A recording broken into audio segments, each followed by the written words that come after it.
What comes to your mind when you think about comfort food? For me, most often it's the Korean food. At a restaurant, to your table it comes bubbling just like this, piping hot, surrounding you with this amazing aroma. So in this video I want to show you one of the ways you can recreate this experience at home. Perfect for this cool autumn days, and it's going to be great for winter as well. I hope you enjoy it.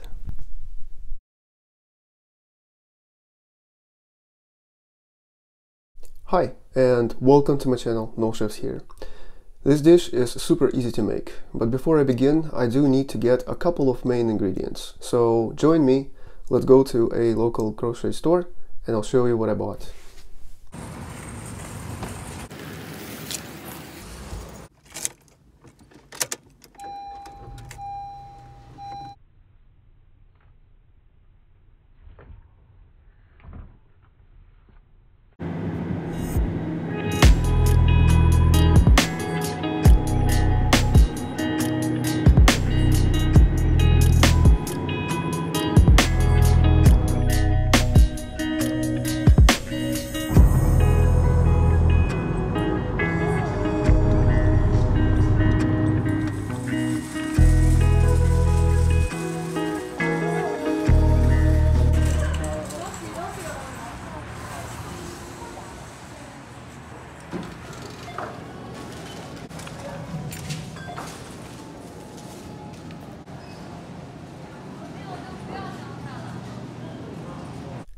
So this market is the one close to my house, and it's a really good one.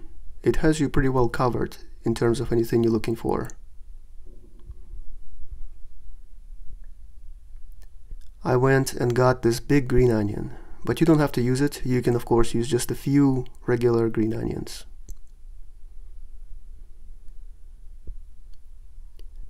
Last video I ran out of garlic, so definitely was time to buy some. And today I decided to use potatoes, but you can also opt for Korean radish. Lots of kimchi choices here. And here's the one I buy most often. Nice and spicy and sour every time. Meat selection is nice.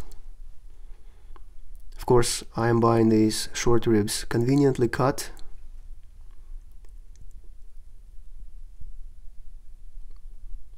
This aisle is the Korean ingredients aisle, so you can see all of your basic stuff is here.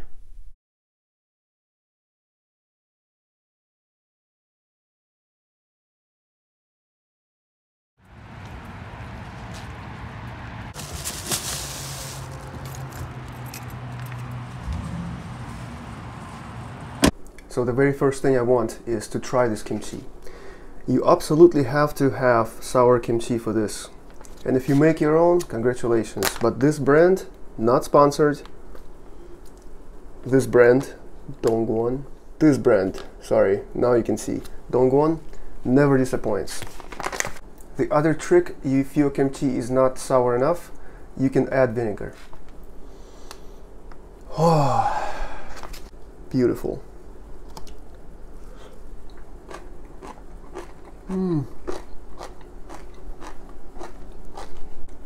I absolutely love kimchi. I'm gonna go with a cup of kimchi, but you can use as much as you want. Get some of the kimchi juice too. Fantastic, beautiful. Here are the remaining ingredients you will need. Gochujang, Korean pepper paste, light soy sauce, chicken powder. You can also use Korean beef powder, dashi, but I find that this is more flavorful. It's up to you. Mirin is a type of cooking rice wine. Gochugaru, Korean red pepper flakes. But if you missed anything, don't worry. All ingredients are listed down in the description box below. So the first step is really easy. It's just to clean these beautiful ribs. Just gonna put them in a big enough pot and just add enough water to cover them. It doesn't matter the amount right now. High heat, cold ribs, cold water, that's how you do it, and let them come up to a boil.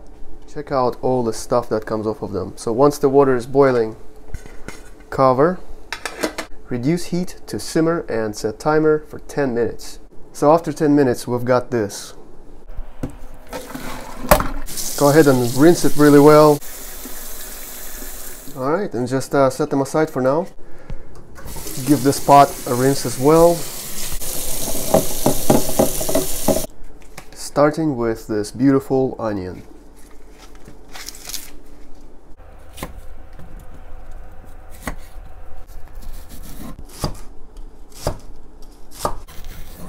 The more onion, the better. So use as much as you want. So the reason I did it separately, I'm going to use this part for cooking and this part I'll add it in the end. I've got 5 cloves of garlic here. Again, to me, more garlic the better. Also, if you want to cook Korean food, you better start liking garlic. That's all I gotta say to you. Remove this end.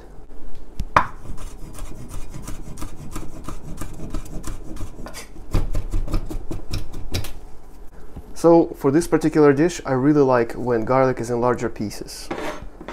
So I'm just going to add that to the onion. Potato is next. Go ahead and peel it real quick. Now let's give it a chop. I want kind of like larger pieces.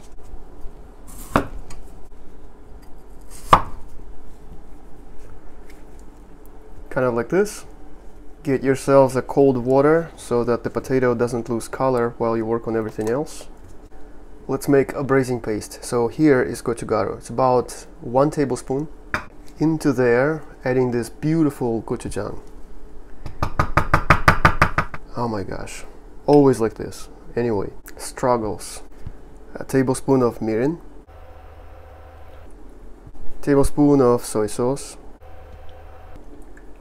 Here is where you can also add a sweet component, such as like plum syrup, sugar, or even honey. But to me, you know, I'm not a big fan. I'm gonna keep it just like this. This thing smells absolutely fantastic. Let's cut these ribs. Cut against the bone, this way, not in the middle. This way you get most of the meat on one bite.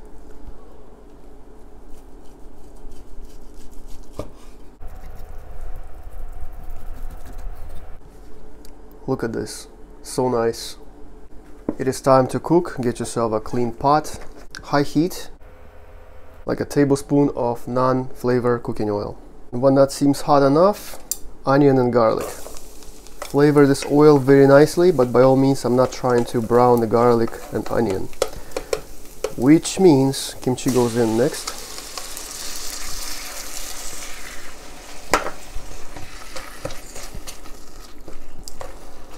You can skip this step. You can just go ahead and put everything in the pot, but I like it when you toast kimchi. Going in with potatoes. Give everything a nice mix. The ribs.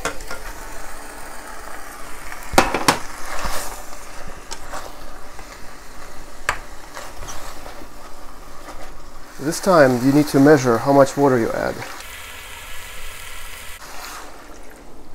1 cup, 2, 2.5 is enough. That is because of this. You need to know amount of water to know how much chicken powder or dashuda to use. So I'm following instructions here. And if you don't want to use this, that's okay, but I'm telling you, this is the secret if you want it to taste like in a restaurant. Next is this braising paste. Pretty much made it just right for 2 cups. I like to use 2 tablespoons.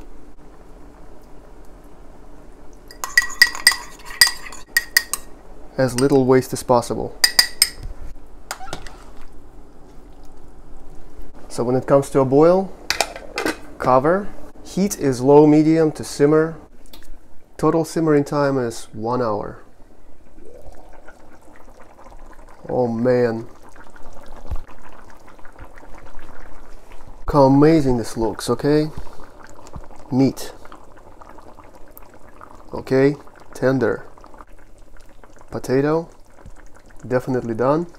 If you want to adjust flavor to your taste, time is now, while you're still cooking. Otherwise, you can eat it. We're done. But if you truly want that restaurant experience, you gotta get yourself one of these. It's tteokbokki, I think I pronounced it correctly. If not, I apologize. Basically this Korean earthware pot. Now you compose yourself a dish.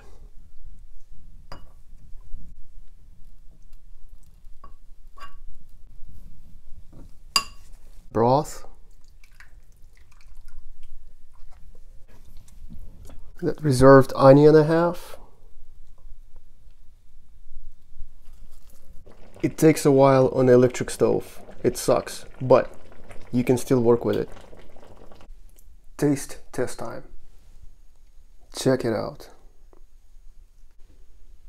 Kimchi with potato and some broth. It's hot.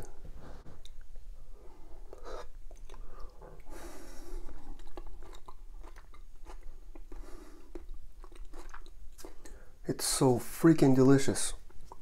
And the thing of it is, every time I make this dish, I'm still surprised. Even though I know how it's going to taste like. I use the same ingredients, but it's amazing. Let's get this rib. Looks fantastic.